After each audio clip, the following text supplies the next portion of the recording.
I wrote an art book. You have wrote an art book? No, I brought an art book. Okay. It says art book. Yeah. I was thinking about Marsyas by Titian, because we talked about it when we were here last time. Yeah. And I did a masterclass on it. And one thing struck me that was so strange. And it led me to this idea, this postulate that a picture must not be only about one thing. Now you don't see the whole picture here, but of course here he's hanging upside down.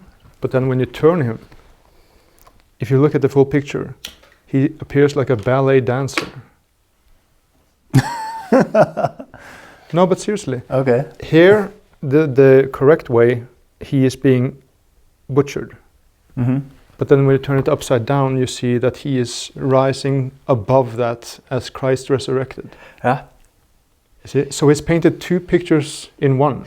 But is it? But you don't think about it immediately. Yeah. According to the myth, you have read the story about what is the outcome of this punishment that he has to go through. Tell.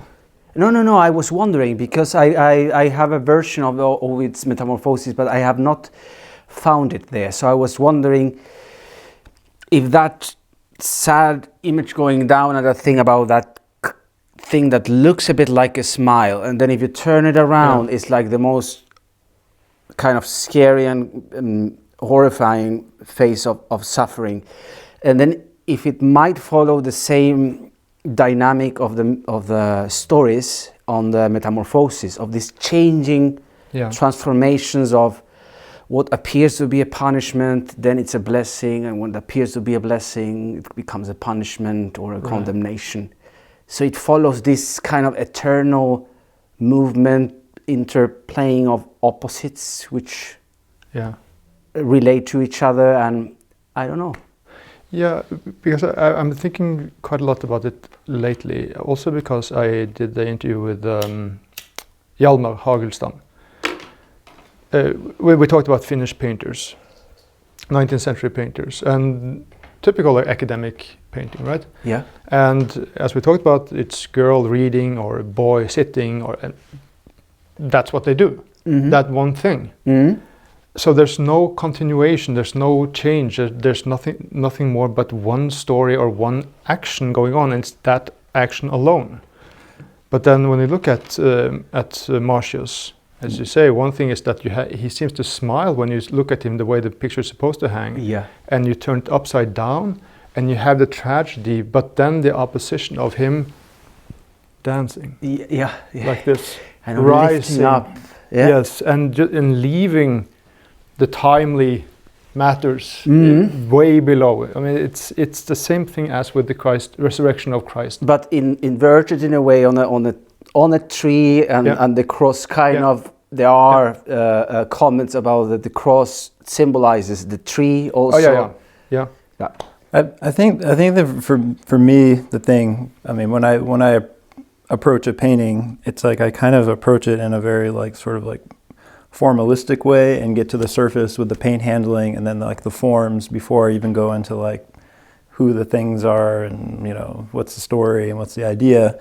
So I've been obsessed with this painting since I was like 18 or so, and what I thought was very fascinating about it is even from this small reproduction, it's very hypnotic and hallucinatory. The repetition of forms and the movement and it's like that arrhythmia, but like the position of the limbs is like echoed around, and you get this sort of like spiraling movement around, and so everything starts kind of doing this movement, and then the one thing that's not moving is Marsyas kind of staring at you with that last glimmer of life, and it's like so haunting because it's like this still unmoving point that goes like right to you, and like everything else is in movement, and that it's like spooky and haunting, and I love it. You have talked about that and before. Yeah. About the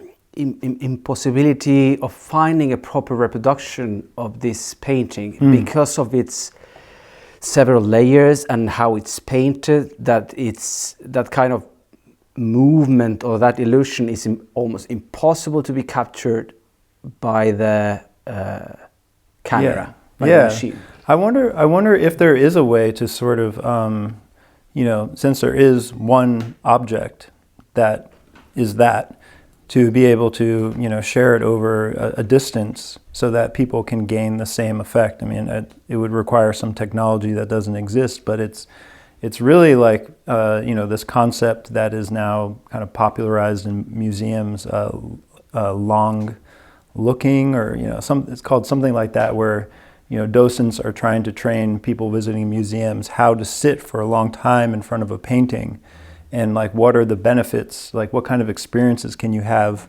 more from it. I think people, when they go to a museum, there's a lot of pressure to,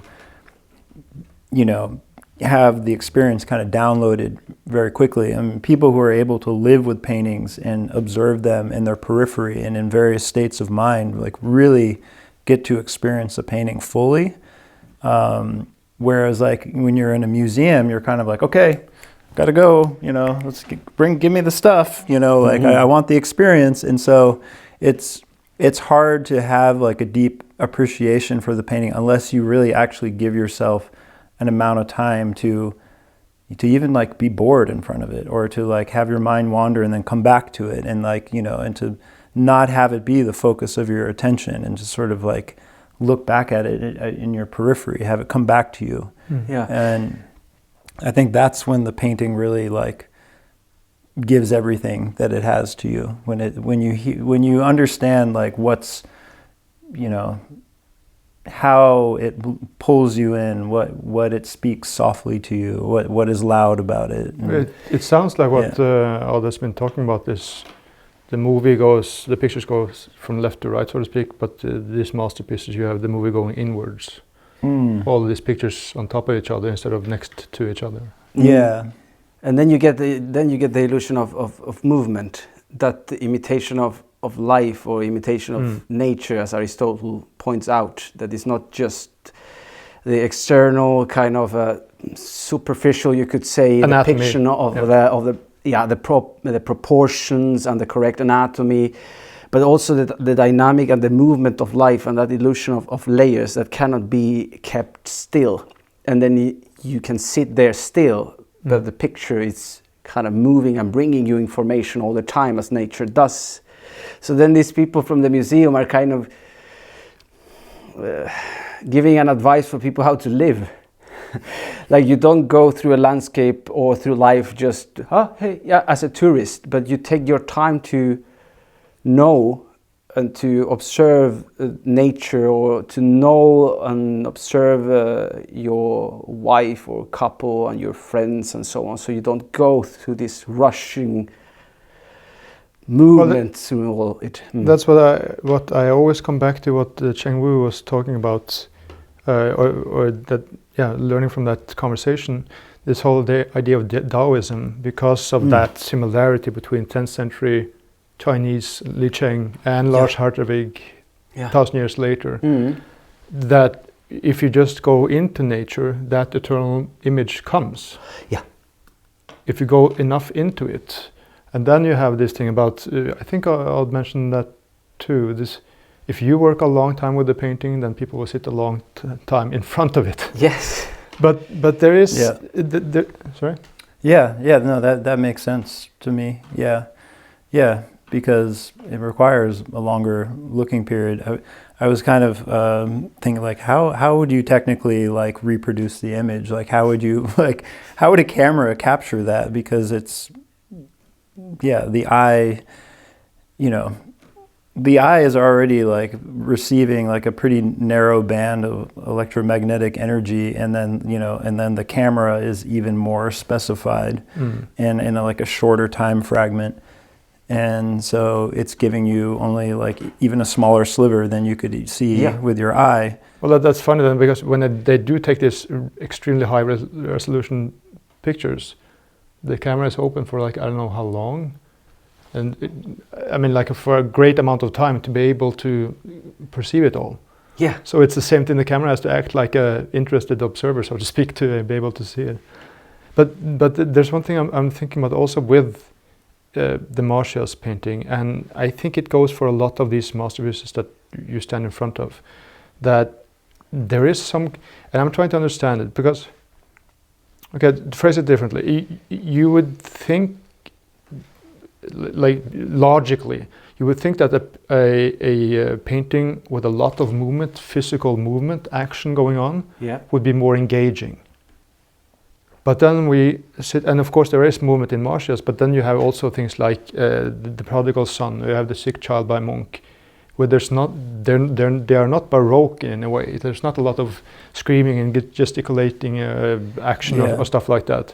So why is it so that all of these masterpieces, it seems, are the ones that have some kind of quiet nature? Because if you compare this to a typical baroque, even though of course there's action going on here, it's not noisy. No, it has a center.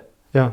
And it looks a bit like this, sorry to interrupt, but just like this mandala kind of principle with a quite still, eternal center and all this turmoil of events and repetitions and patterns around. So that has this stillness, but at the same time has all this variation which we all kind of experience in life. So it has some stillness there, but everything works all together around with, as you said, these repetitions of the movements of the arms and the heads and the feet, and everything just goes around, and then you have this quiet stillness of which kind of the opposites tends to unite again, like this sadness and this kind of apparently eternal smile and this it's so wild. I mean, when he's being tortured, then he's smiling, and then when he is dancing above it, then he has this complete tragedy. So I think there's something of that which I think in common with maybe the prodigal son and the sick child. They have that this central stillness there that I think that's maybe a quality of it.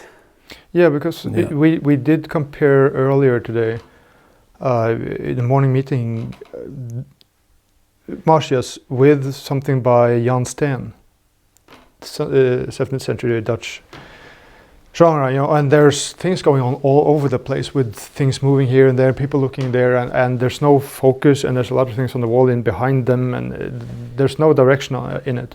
But one thing I noticed is that one thing that can make this work, Marsyas' work, without being so-called baroque, too much action going on, is precisely those repetitions. Because in that Jan Steen painting, there was no mirroring. The figures didn't mirror each other in any way, but they do here. When you have these V's here going on all the time, that sort of neutralizes the action in some sense. So we both get action, but it's not blah, blah, blah, blah, blah, blah, like that. Yeah, I think there's a lot of triangular repetition of form. Like it's cut off here, but I think his arm that too, is, and then this one, the down-facing arms, and then there's those are repetitions. So it harmonizes the action so that it's not busy. So when the forms relate and repeat, you could have three forms that then all of a sudden kind of like unify as like a singular kind of element. And so you're not crowding the image with a lot of information. You have like this one kind of building block that is then repeated, and so it simplifies it into a structure. And I think that's kind of what works really well in big paintings, is like a harmony of structure and a simplification through like big forms and repetition of form. To keeping a simple form as a structure, and then to populate that main figure with repetitions and variations. So it strikes you with a sense of harmony, rather than disharmony or chaoticness. So the image is, somehow kind of electrifying more of your cortex. Like it's not, there's, it seems to relate to more things than to be an anomaly. Yeah. Yeah, but there's these strange connections, like when I did that interview with Wim Winters, and they talked about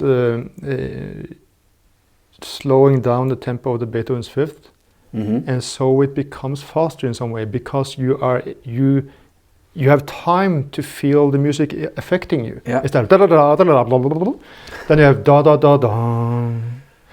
Oh my God, what's happening? Yeah, it's very similar in that. Yeah. So that is not because So here's another example then. So you have that 7 Acts of Mercy, Caravaggio, where things are going in all kinds of directions, blah, blah, blah, like that. And then you have, with my humble notations, the Martyrdom of Matthew, of course also by Caravaggio. Yes. Where these figures here, it's not his movement or his movement or his movement. It's one movement. Yeah. And that's the same thing here. So when they're doing this V's with their arms, it's not that one movement and this guy is doing something else and there's one looking over there. Yes. They are one figure.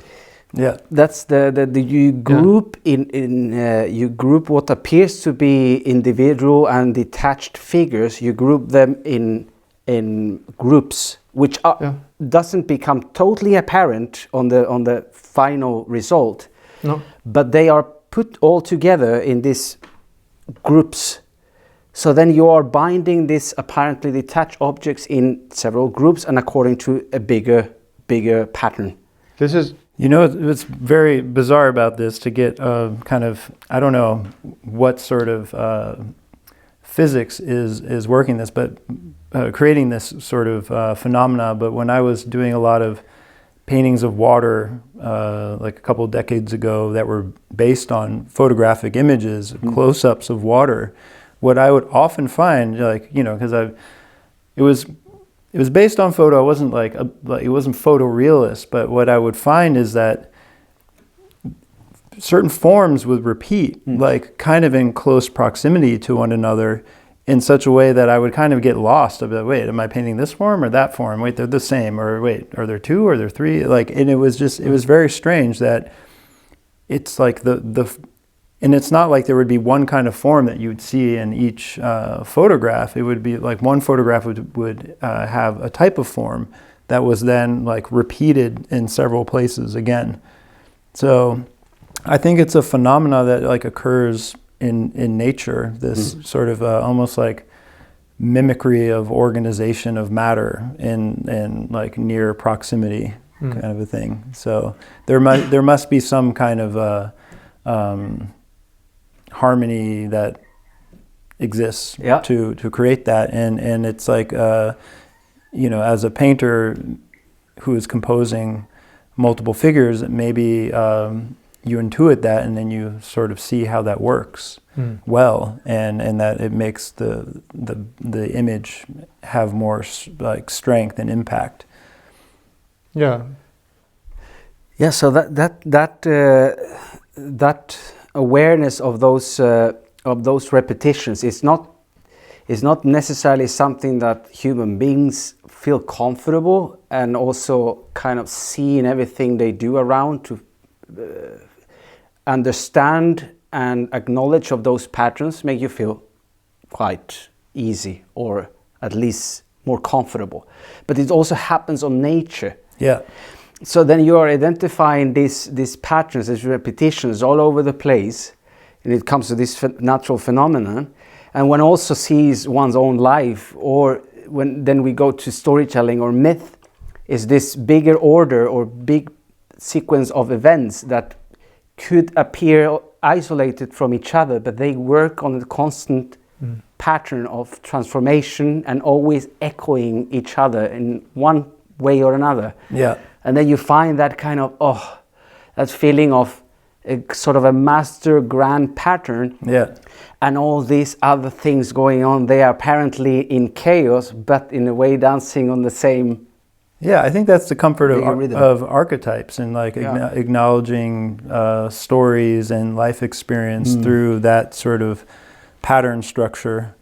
Yeah, it holds things together and is comforting. Yeah. Well, it's the same. Speaking of what you mentioned about Aristotle, not copying just outer form, but the nature of human existence and of nature itself. There is, you have in these myths several myths where if you read more into them, you understand that these different characters are the same person. And then one person is killed, and of course Campbell talks about killing the father, which is completely misunderstood in the modern times, where you suddenly understand that you are what you want to achieve. Yeah. And then there's a strange situation where you are killing the father because you are the father now. Yes. And which can be a sorrow or whatever also, but because then you don't have that to look up to. Now you're the one that should be looked up to. Or Yeah. I don't know. There's a lot to talk about there. But anyways, the point is that two figures or three figures can be the same energy, same person. Yeah. Exactly. It's like this little. I mean, this story, but very short. It's like this boy comes, brings a bird from the forest to the father, and says, "I want to keep this bird in the house, so if you can feed it." And then the father was so annoyed about the bird eventually that he didn't want to feed the bird at all. So he killed the bird. And it says the father killed the bird, and then he killed the song. And killing the song, he killed himself. So then you have this kind of being the same thing all over, and then, yeah.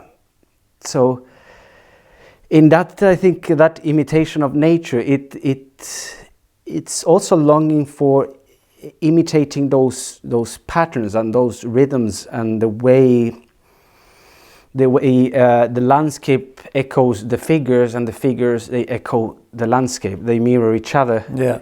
And then we know in a way that some of our all elements on the body are kind of in family with the elements of the soil, vegetables, trees, and stones, and water. And so there's a recognition there that I think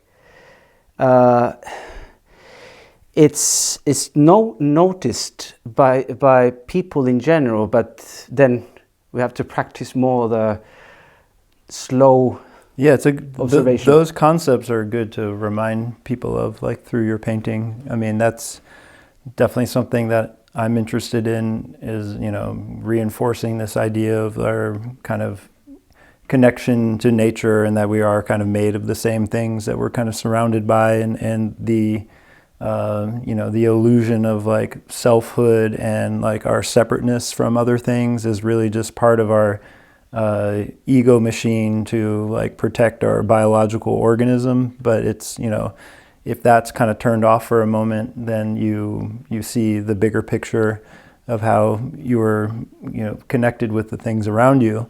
But yeah, like just as like a problem with painting, and if you for example, if you're to paint a figure in a studio, but then try to put them into a landscape, it's a challenge, because your figure that you're putting into a landscape is reflecting the light of the studio, which is maybe like brown clad wood and like dark shadows. But when you're outside, then you have like the sky reflecting into the core shadow, and maybe like the grass.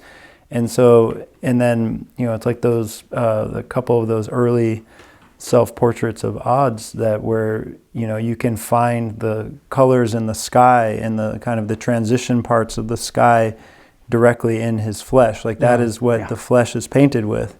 And that's really beautiful, I think. That's wonderful to suddenly become aware of these things, this echoing, this mirroring, and these repetitions.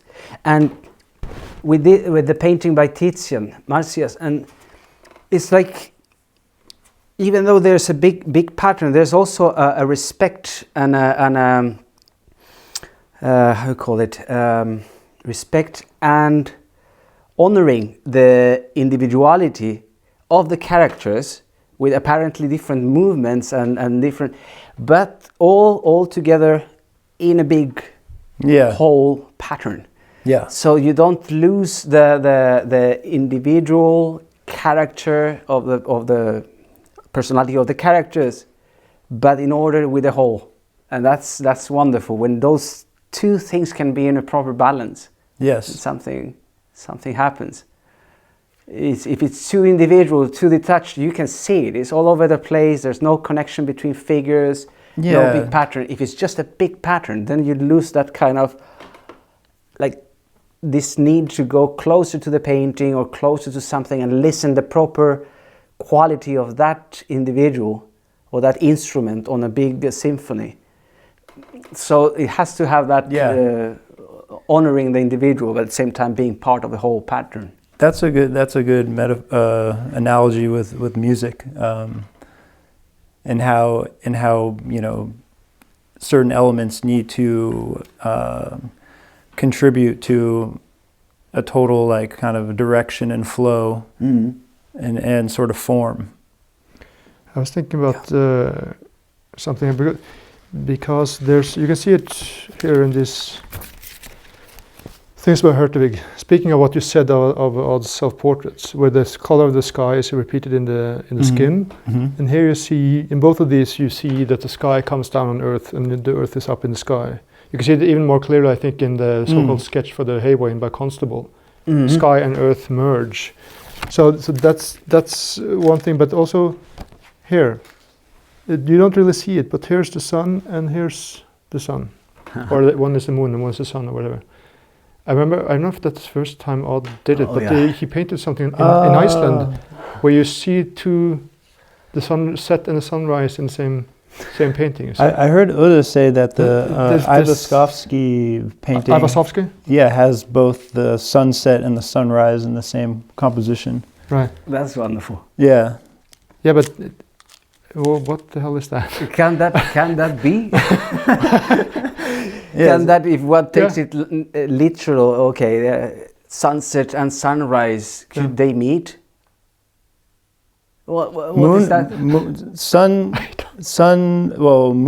set and sunrise do meet, and that's very beautiful.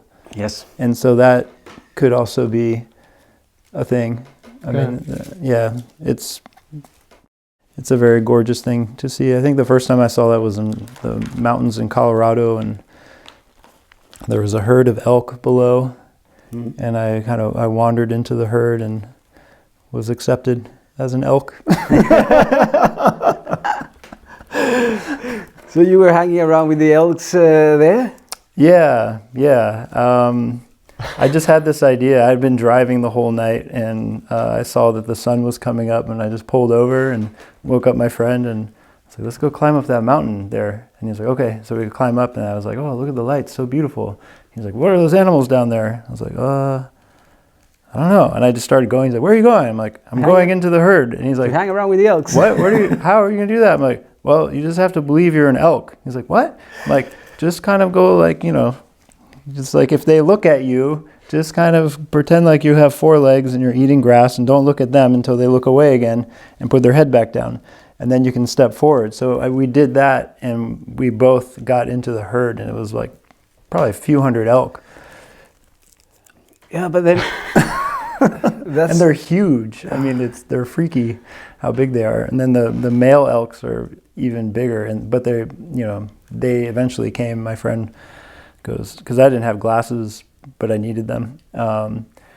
He's like, Dave. I'm like, what? He's like, over there, points. I'm like, what? He's like, points coming over the hill. And so I kind of focused the light beam back in my head by doing that. And I could see these points just kind of coming over the hill. And then you could see their heads, and they're snarling their lip back and sniffing the air, and they were coming straight at us. And their horns were like about as tall as me. And they were like in this kind of stomping formation. And he's like, what do we do? I'm like, run to those rocks, but as an elk. Because I was like, don't start a stampede. So we're kind of like just like moving our way over these rocks. And and right when he went up the rocks first, and I thought I was gonna have to like kick these like horns, but they were gone. I think they realized we were humans, and that if we were hunters, that it would have been them that we'd wanted with the big horns. So they left, and we just continued to hang out with the elk. Sorry, that was a really random story. Well, it shows But you then that you have to melt a bit with nature in order to Yes. see the behavior and then get closer to a better understanding there. Yeah. You kind of have to. Sometimes you have to forget yourself a little bit. Yeah, that's the thing I learned in the meditation course.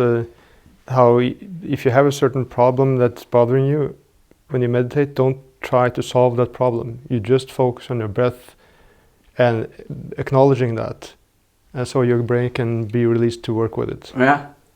It's. I mean, I always come back to that story, that Taoist story about that man wanting to kill that animal to eat it, but it was a magical animal, always jumping from one place to another, so he couldn't kill it. And then he gives up and he starts chopping wood again, and the actual axe loosens and hits the animal and kills it. When he doesn't care about it anymore. Yeah, well, I don't know how you can use that for composition, but no, it can be. It's like chasing joy, or chasing joy all the time, and forcing someone to love you. Oh yeah, and then like, oh yeah, you're after joy all the time, and you're running after it, and then more and more you go, and more it goes away, and then if you pursue joy, you end up in hell, because you will do all these things to get closer and closer, and it will be further away. And it's the same with the composition of the paintings.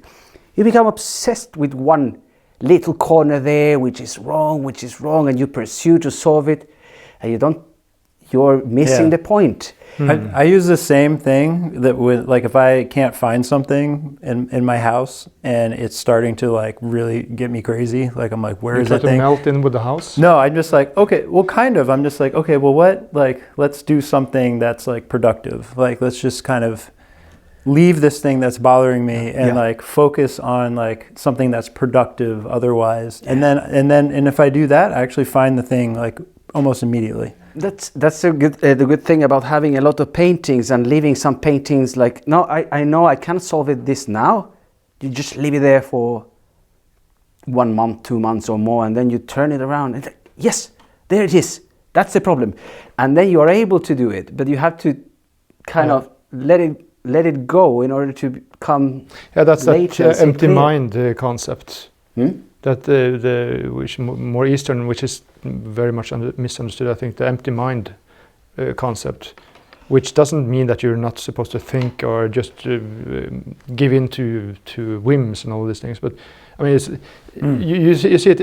I mean, so this is an interesting topic. How do you find these solutions? Well, of course, you can calculate and say, okay, diagonals, rhythm, and so. But then sometimes you so-called don't know why you did it, which sounds very arty, of course, but you can get to certain solutions because you're not only thinking when you're talking in your head. You can think with your eyes. You can think with your hand.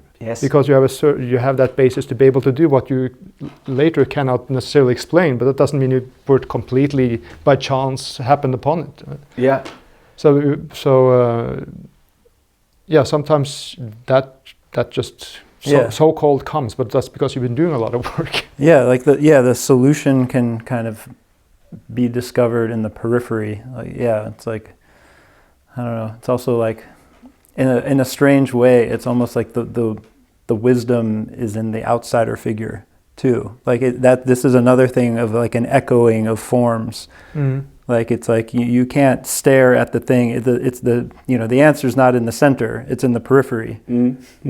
The person who has the vision of society isn't in the society. It's in the periphery, and it's like that's the form is echoed again. That's why you see also quite in practical matters where these paradigm shifts always come, or very often come at least outside of the institutions or the established norms. Or when you have a problem with the figure sometimes of defining the proper shape of the head on a painting, and you're struggling and painting the head all over again, and suddenly it's like scraping down, and then I once saw Odd kind of shaping the head with the color of the background.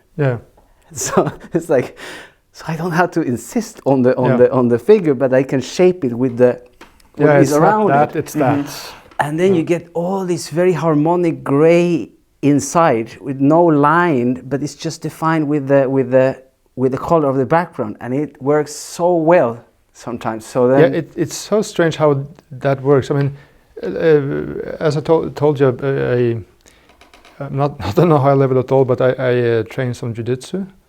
Yeah. And there's so many things. People should do that instead of reading philosophy, because you really learn with your body what it means to have opposition and challenge. Yeah.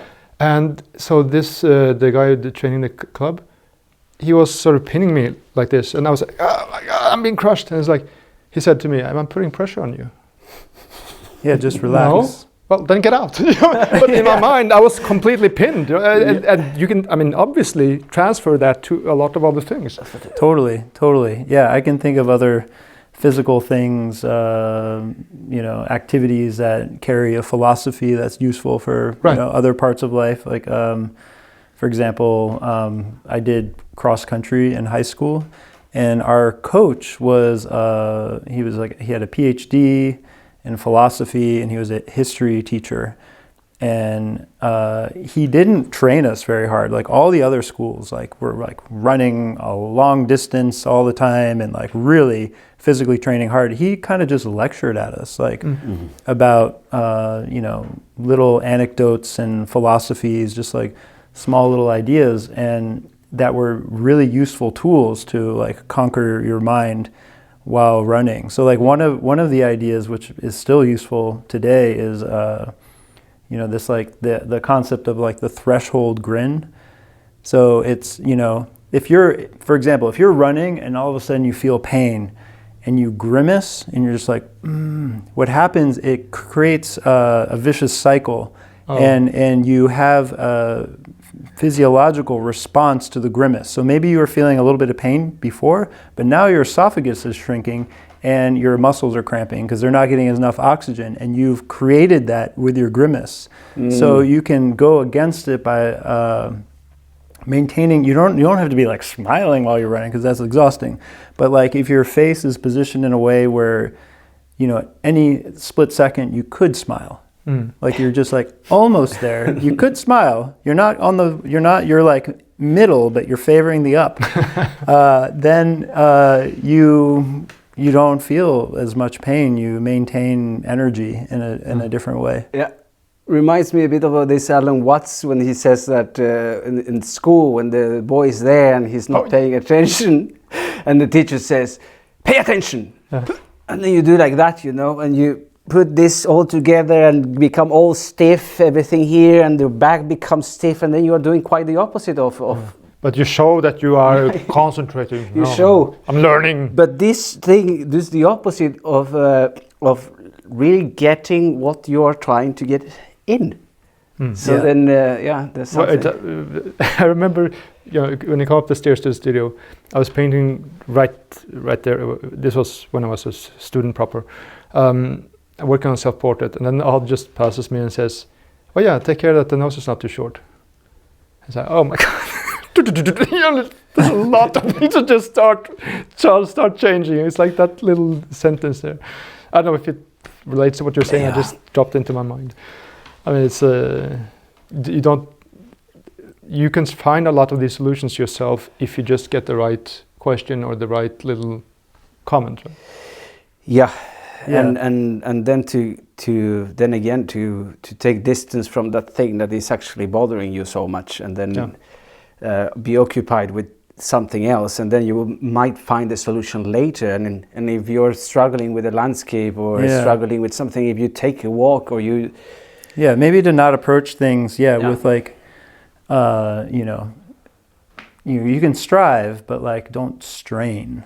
Right. Yes. There are things that are being solved. All the things that you are looking, these pictures of the great masterpieces, when you are looking at them without kind of with the aim of, I have to find the right solution for this specific composition that I'm doing, and and then you never find it sometimes. And then if you're just at the evening when you stop work and you relax, and then you get a glass of wine, and then you're looking at all these pictures, you're with no intention really, not consciously, you're storing them all together in your archive of images. And then when you are facing a problem on a composition, those things come out.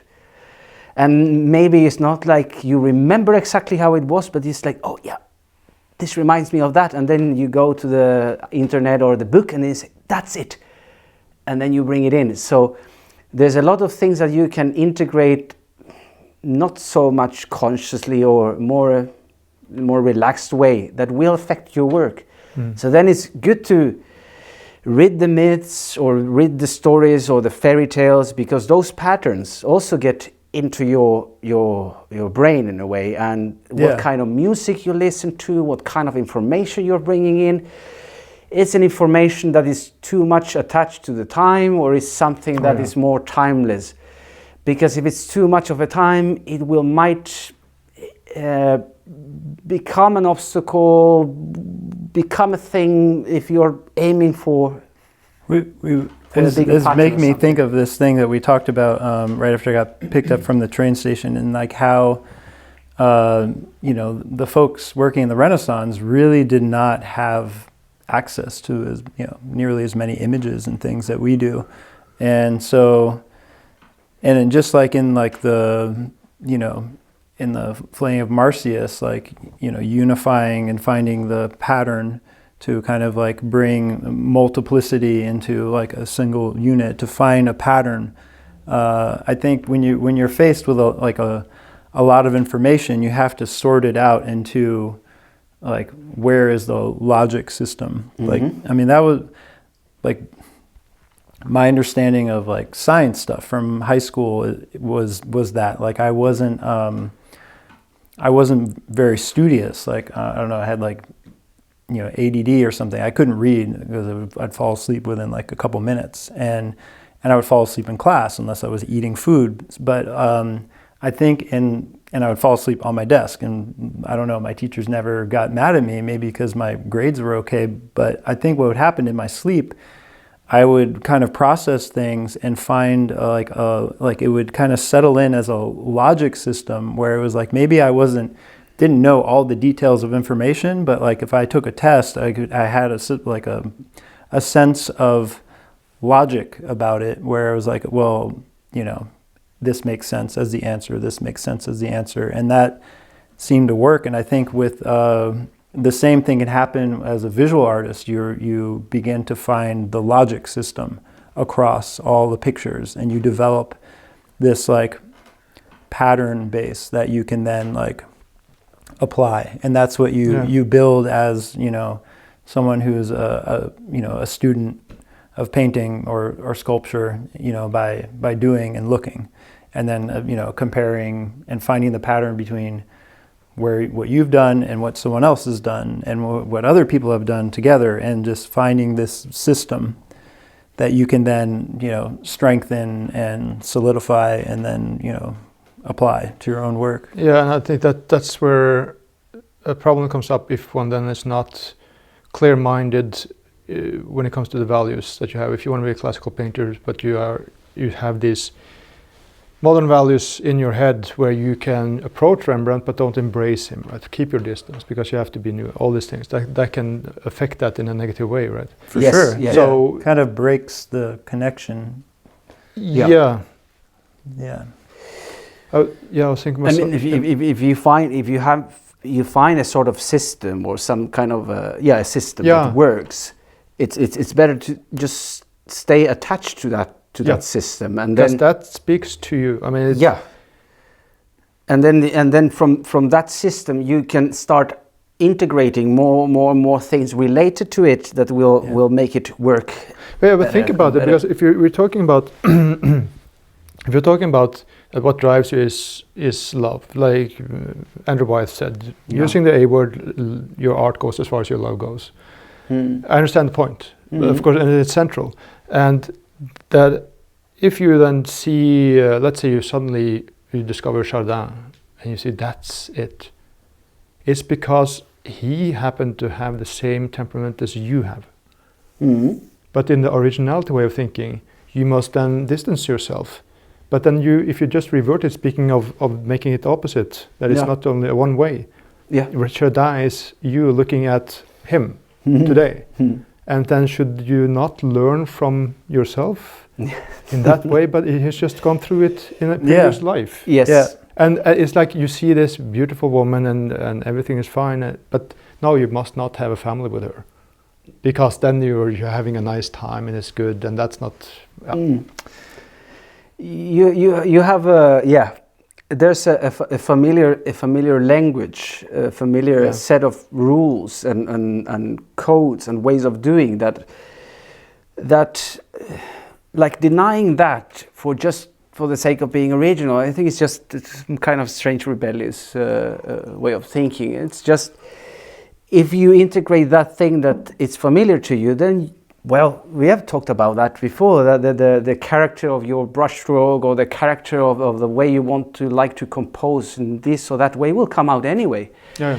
But you're not rejecting the common ground or the common language that every poet uses, certain letters and patterns that are already understood in order to represent the underworld, the hell or heaven and the purgatory as Dante did.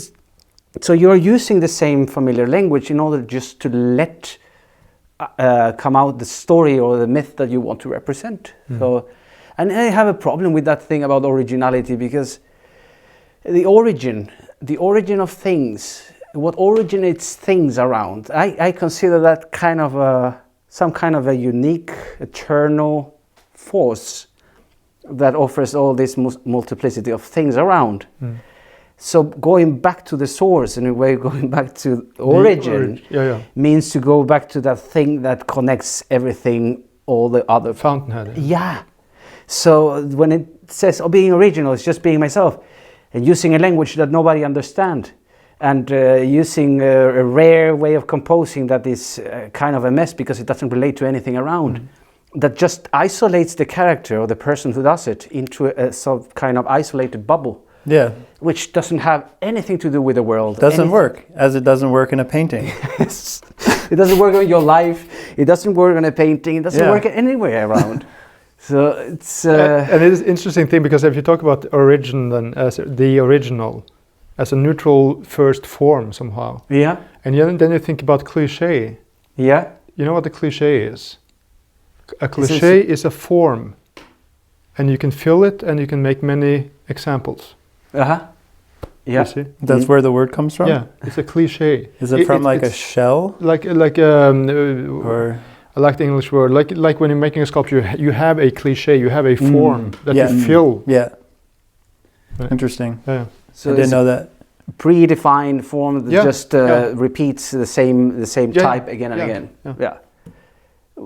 Which stereotype or that kind exactly. Stereotype is the same thing, and of course you can use it in a that's also a weird thing where you have this is one of my hang-ups when you have I just have to mention it, the kitsch critics really want to take kitsch and they say that the figures are stereotypical and have bad anatomy. And then they think, well, what about Matisse? What about Giacometti?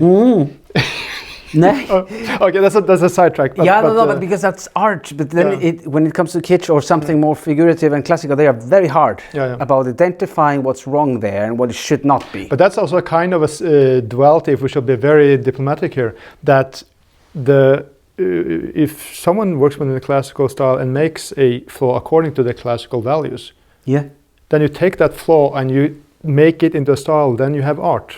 See? You just extrapolate. Okay. Now that's going off on a tangent, but there's another thing that speaking of this, looking at things in an eternal situation, that one image is not just one image, but there has to be something else. Like these Greek figures, where this woman pointing in the British Museum, and this is getting metaphysical, where you sort of feel the energy going out all the way of the finger and continuing. It's not stopping. Well, no, I was just thinking that so there are many things to talk about there. It's also the Parthenon frieze, where all these figures are basically the same figure at different parts of movement, riding and stopping up and all these things. And yes, so there has to be movement, but there has to be these things that really stop it. Yeah. That are really, really, really solid. So it stays grounded. Yep. Well, when I think you're, I feel like you were talking about two different things. Like one with the pointing finger and not stopping, like that's like the Greek idea of representing movement, not at its point of highest potential energy, not at like the peak of the movement. So that makes sense for that. And then when you're describing the was it a metope or was it just a? No, that's a frieze. That's the actual frieze. Yeah. The frieze and the structure, the stopping and the repetition. I don't know if you've heard the Poussin's work that he did, where he was relating the structure of those to music and Greek music, and he did a lot of work around that. So Poussin was writings. Yeah, pretty obsessed with composition, and he learned a tremendous amount from the friezes and their organization, and saw that the repetition was rhythmical and it was musical, and then he related it directly to the various modes of Greek music. Yeah, so interesting. Yeah, so there is a harmony involved in the structure and placement of the figures in those. Yeah, and that's getting back to also the V's repeating in the Marsyas. And that was a major experience for me to see the friezes from the Mausoleum by Leocaris, where there's a huge action going on. But then you see that there's this movement, there's that, then there's a line figure, triangle. It's like a kind of. But through that whole frieze, you have these different waves going in different back and forth. It's unbelievable because at first it's complete chaos. You cannot fathom what the hell is going on. That's a wonderful thing. That's a wonderful thing. But it's complete chaos and it's solid as something that is very solid. This in ways like that when you manage to enjoy and perceive that structure, that master patterns that puts all the chaotic in order, is this sense of peace. I think it's tranquility in a way. That's kind of the image of the mandala and the Buddha, maybe sometimes on the center, and you get all this mess around and all these pieces and animals and symbols, and then in the center you have this unity of that smile and that kind of, you don't know if it's going to cry or it's going to start laughing. It's this in between, which I think it's great, and Odd also has talked about that the eternal sunset, that golden hour where day and night meet, and it's like that meeting between the two, the image of the hermaphrodite. I don't know if he's conscious about, but I guess he is, and the same thing about this union between opposites. Like here we're talking in the segment of a dark flame. What is a dark flame? Is it possible that the flame can be dark? So there's some kind of union of impossibility, but that eternal thing finally in one. That's a motif, I think, that repeats again and again in the for example in the composition of Titian, and then the images also on the Campbell also points that out on the image of the some images of the Buddha, when you have the main face here, this in between women and men, and then from him two faces come out, and then you have the male and the female, and then with whatever goes out from the center, you go into the realm of opposites, in which all this turmoil of chaos and forces opposing apparently to each other, they are dancing all together. I mean, I think that's also very similarly is like the creation myth from, it sounds really random, but Aboriginal Australian culture. I mean, there's this idea that there's these twins, I think they're maybe even like Siamese twins, and there's the rainbow serpent, and the rainbow serpent swallows them up and then vomits them, and that's the universe and everything. So it's this duality, that from this duality, there's the two opposites together is the origin of like everything. Yeah. So that's but there's so many things like that. I mean, and sorry. No, just another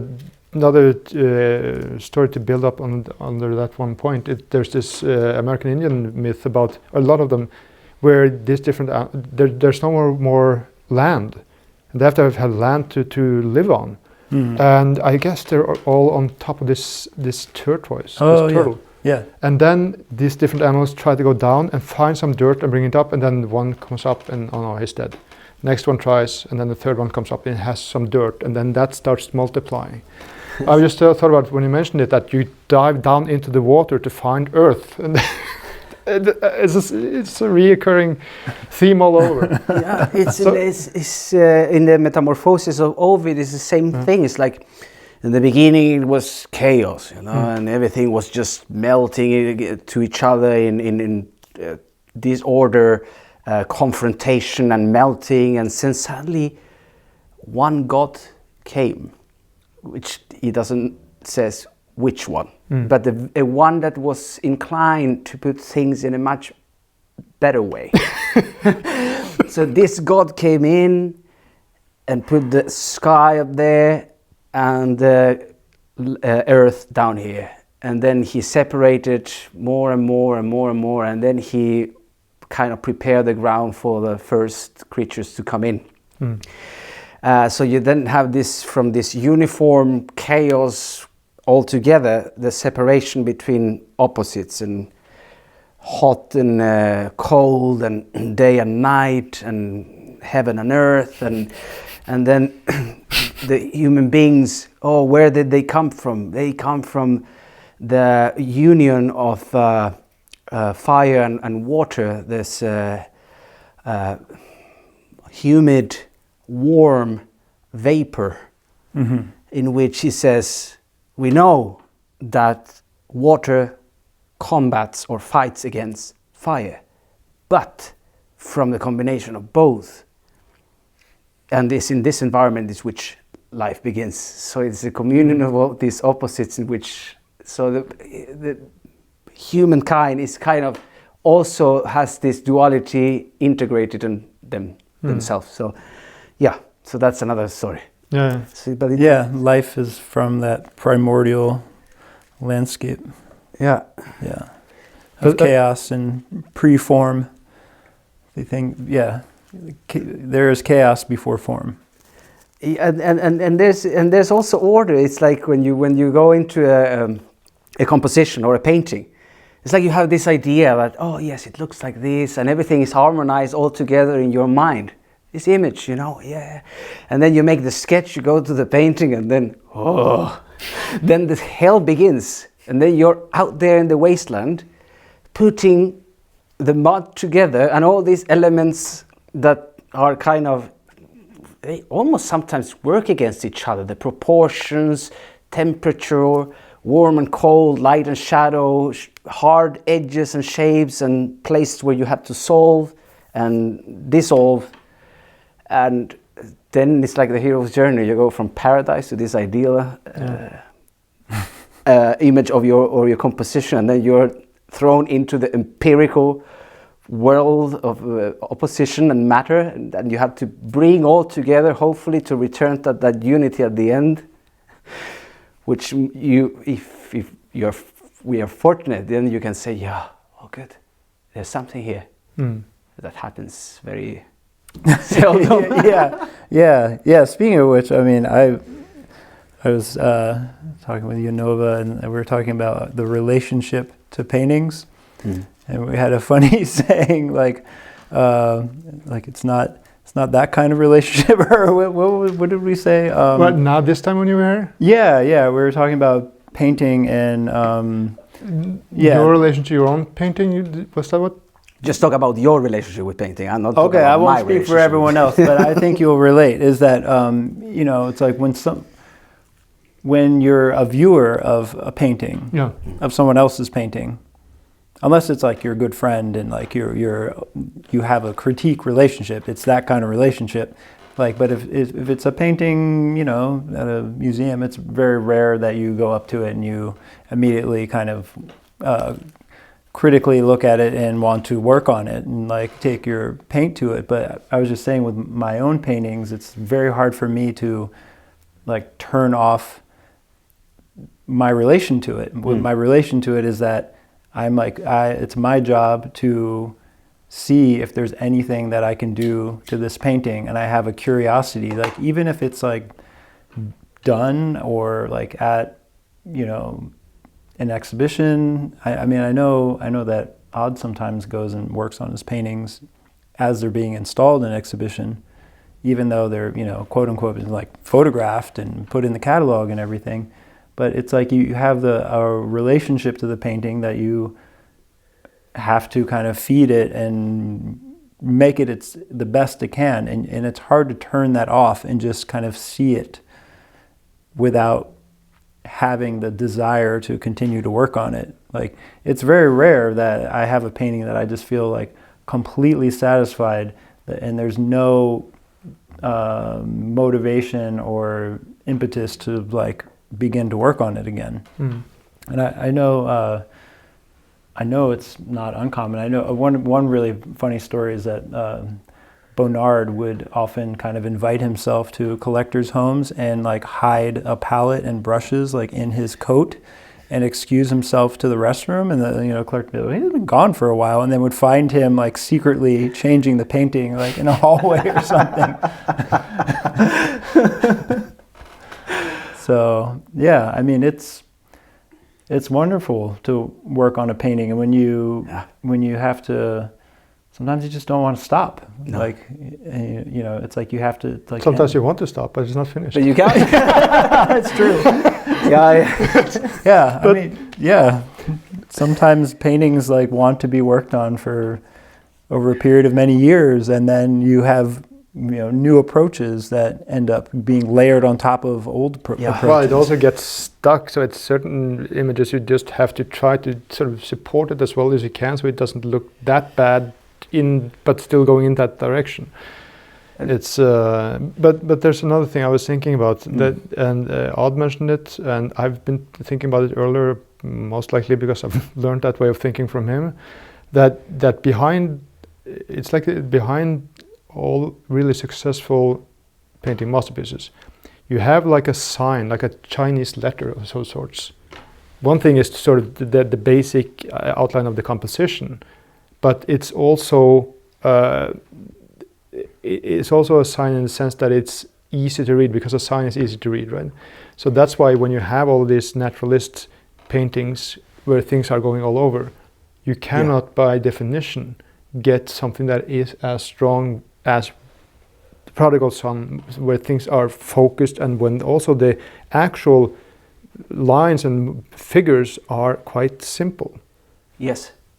Or they can be active like in the Marsyas, but the repetition I think it's also combines them or unifies them. About understanding a hierarchy and like what's important, and not getting lost. And we talked about that with in our discussion of Apelles and his unfinished work, and how the unfinished work, because he had an overall approach where, I mean, I like to personally try to play this game while I'm painting, where it's like it's like chess or something, where you work so that like if that was your last stroke, it would be kind of whole. Yeah. And if you're in like this kind of, and that is probably my favorite kind of state of working, where you kind of have this, you're working all over the composition, and you've started in like a very minimalist way, so that the minimalism of the marks are always kind of set up that. What do you mean by that? Well, I mean, like we were doing like a kind of like an underpainting grisaille, like a simplification of the composition into its like big forms, or, you know, so that there's always a structure of, you know, what's important. You're always feeding a sense of like a hierarchy in the image.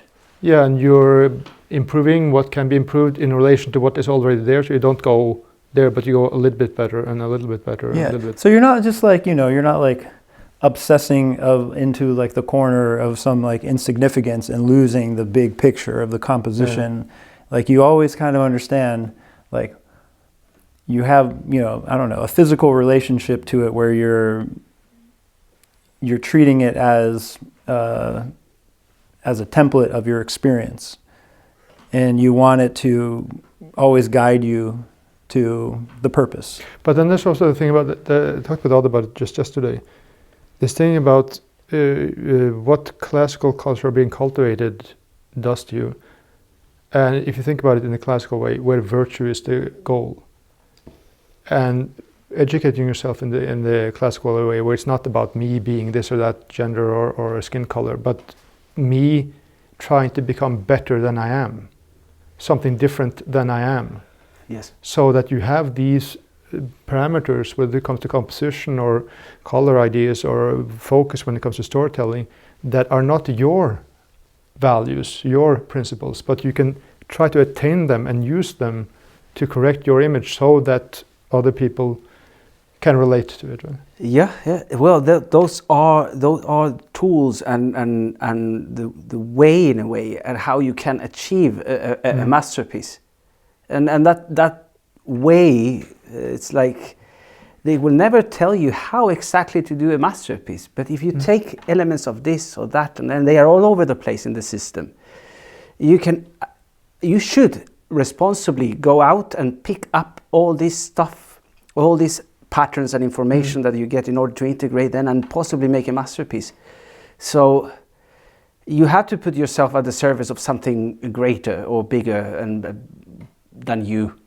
It's like you have to serve something that is kind of a bit beyond your reach, and yeah, I feel like it kind of relates back to the hierarchy. Another way of looking at this sort of hierarchy is to say, like, to sort out, for example, like what is universal, what is an experience that is universally accessible and is in a language that I know that is in a wavelength that I share with pretty confidently with the rest of humanity, versus like what is like a random association that is part of my unique experience that is like an inside joke and doesn't really relate to other people. That's an interesting expression. It becomes an inside joke if it only pertains to your private life. Exactly. Yeah.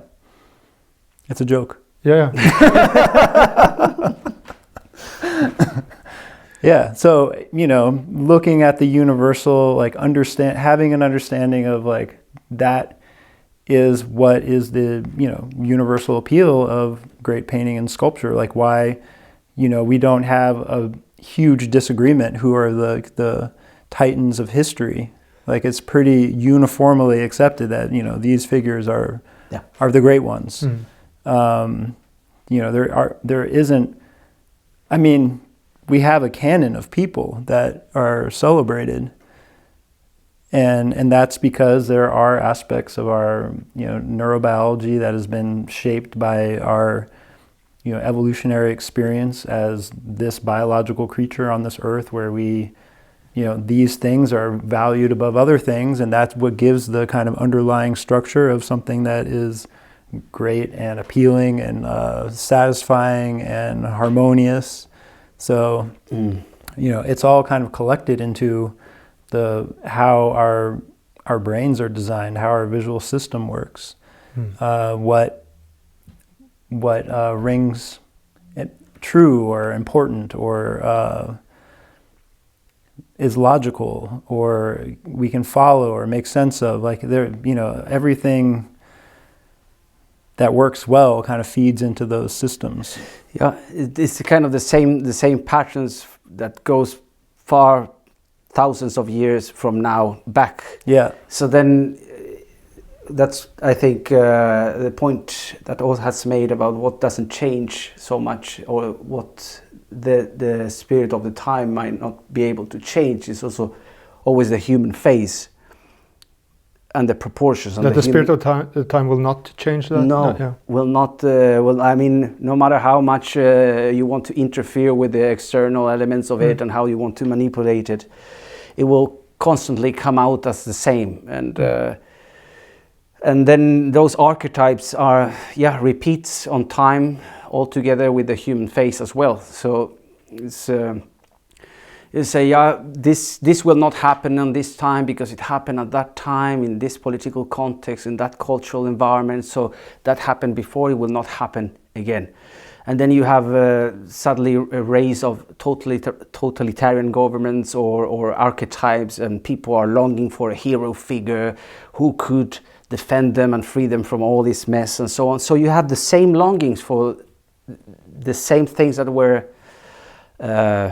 being longed before. Mm-hmm.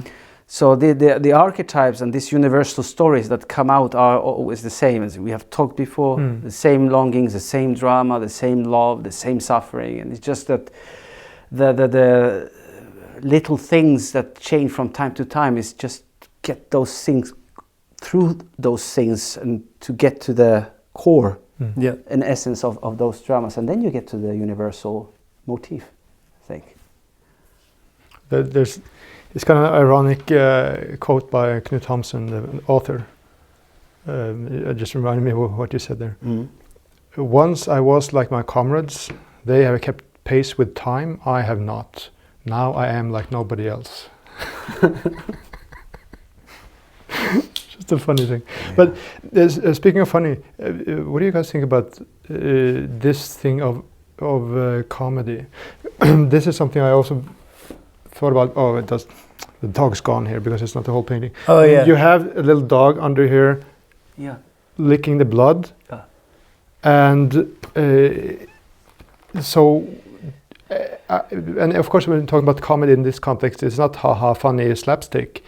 We're talking about, I presume, the so-called Buddha smile, where you accept that things are so, and that's sort of a divine comedy somehow. Yes. But I'm just wondering, do you need that always, or because Ibsen does it in his place with these people talking together in this totally superficial parties, and you laugh your ass off because it's so funny, but it's just meaningless conversation, and then of course, boom, at the end, Hedvig shoots herself to sacrifice her own life for her father. Yeah. And then you get that extreme contrast. Yeah. And I was just thinking, I don't know if there's like comedy in that sense, in the sort of divine sense, in The Prodigal Son by Rembrandt or in other ones. I'm just wondering if because that is a type of contrast. There's something strange there, and I think that's a bit of the. Well, I have to go more in it, but I think it goes a bit to the archetype of the trickster. Yeah. That when it's too then suddenly something odd comes and breaks that kind of seriousness that you might have go through a tragic story, or it tells you, this is all funny, and then you go, and then you meet the monster there. Yeah. So it's always a kind of a clownish, some element of comedy there that tells you that, hey, you have to go beyond this because this is not just what appears to be here. And that's what one of the things that made me think of it is something that I'd read in Campbell, but you reminded me of it. This thing that you have tragedy is considered the sort of the highest level. Yeah. But then Campbell talks about how that is sort of only tragedy. But then you have the next level where it's beyond just that thing happening, and that's what's happening here. Yeah. Because this is a tragedy. He's being butchered, he's lost. It's tragic, yeah. But then he resurrects. And then it's that, okay, that on that grand next level. It's not, So that's and that you can say is a type of comedy or irony, then it's not just that, but suddenly it's that. the opposite. It's the rhythm. It's the rhythm of the metamorphosis. It changes from one thing to another. The hero suddenly becomes the one that everyone hates, and the one that is condemned becomes the one glorified in heaven. So you have this. It doesn't end with just tragedy. That's what I have heard. Tragedy is a way to put one of the stages of the transformation into the public as a play, as a starting point, as a start point to get the point that whatever shape of a well-ordered family or whatever position you have socially as a king, as a ruler or a politician, wait a moment. In that little intimate space of your home and your place, that's where everything falls apart into pieces. So then reminds you of that humanity, or that how all that attachment or engagement to the world and its phases and its roles are not eternal, are not immortal, and you have to be aware of that kind of mortality when everything shatters into pieces. Well, that's the and then you're faced with the real dynamic of how things change. I was just thinking that's what happens with him. Then comedy and like there. I mean, he doesn't really take it seriously. He just rises again. Yeah. Then when he's being dragged down, you turn it around, and he looks like he's just lifting when everyone thinks that it's just being drowned down into the ground. And they don't see it at all. Okay, I'm sorry. I was just going to say that I think there's different types of comedy.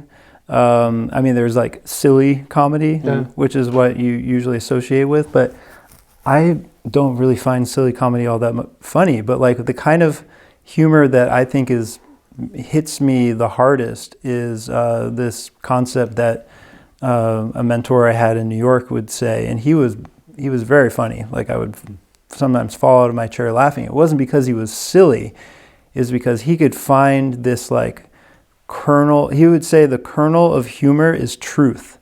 So he would like point out this thing that was very true in a situation, even if it was, a tragedy like this, that like hit the nail on the head of reality and made such a clear point and statement that it just like strikes you to your core and just makes you burst out laughing. Not because it was silly, it was because it was so true and exactly said. And I feel like that dog is almost like that, because the dog is drinking blood. It's a little flu dog, but it's not silly, but it's I think it's making a comment on the rich basically drinking the blood of the poor in a way. Oh, that's very political. Come on, David. I'll give it a chance to reformulate that. Well, I mean, what do you think the little foo dog is? Well, I talked. I mean, that's an interpretation of it. Yeah. No, I talked with Odd about it, and because I asked him just about those things, and something that, or I guess I asked him and he confirmed it. Anyway, the point would be, as I understand it, that is, and as you rightfully say, it's not that the dog is funny or anything like that. No. But he doesn't care if this man is being tortured or not. Yeah. That's just how life is. Here's something to drink, and that's the quote unquote comedy of it. Right. Yeah. Yeah. No matter who Marsyas would represent in any way. Is that a little dog like that will not really pay that much attention to like what's happening, but we'll see an opportunity to have a little snack. That's right. That puts you direct into what life is. Like you forget about who is Marsyas. You forget about the problem with Apollo and all the other drama, and then you have that's life, and then all the patterns. So that is more of the kernel of humor. The truth is that this is a dog who doesn't care about what all these silly humans doing. It's almost like this concept that's kind of echoed in Poussin's painting of the man being killed by a snake. Is this sort of like indifference of nature, or like or that nature doesn't really understand man's tragedy, and it's kind of oblivious to it. So in a way, a dog is like some weird domesticated beast, but it still doesn't have a full understanding of our tragedy. I just thought of one thing, this thing about things being one a part of the other. Yeah. Of course, we have talked about Moby Dick sometimes before. Yeah. You know, if you remember, the whole Pequod, that ship, is adorned by whale bones. Mm-hmm. So the ship is partly whale. Mm-hmm.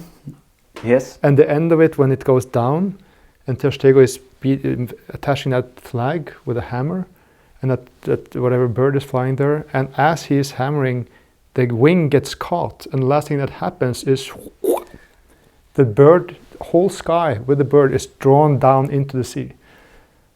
It's a fantastic image. But okay. When you have that kind of, sometimes that the unity of opposites, I think you get some kind of realization sometimes that it's like, oh yeah. So beyond that, the kind of difference between what's good, what's proper, what's improper, and all that, and yeah, that little dog licking the blood down there. Yeah, that God, that life is beyond all that stuff behind, and then the laughter and the two masks of tragedy and comedy, and when you laugh, we laugh so hard, you start crying, and then if you cry so much, then you have a mockery, and then there's after a lot of pain, or if you cry a lot, sometimes it can come after that a big laughter. Yeah. Which is like, no, don't do that, because that's not the right way. You should cry all the way and go home sad and like that. But after a big relief of pain, a big laughter can come out, and you say, what is this? I talked to this girl once, a young woman, and she had a child that was quite sickly, and it was over quite some months, and in the end, the child died in the hospital. The one that Odd painted all the portraits of? No. Okay. No, as newborn. Oh. And she told me she got a laughter attack from another world. You see? Because all of this was, now it's over. It was like a complete, then you get that very strange opposition. Very strange opposition there, that there's something there, and it kind of connects you with how really the whole thing works. Well, yeah, laughter is like the best way to, heal yourself from sorrow and tension. I mean, it's like quite a release. I mean, and it kind of pops out if the pain is so strong. It might come that as a sort of a balancing of the opposite naturally by your body or your psyche in a way. So the figure of the trickster also sometimes is the figure of the creator. The same one that creates the whole things comes in and mocks and do these jokes and stuff. So you get a bit of a glimpse of how life is.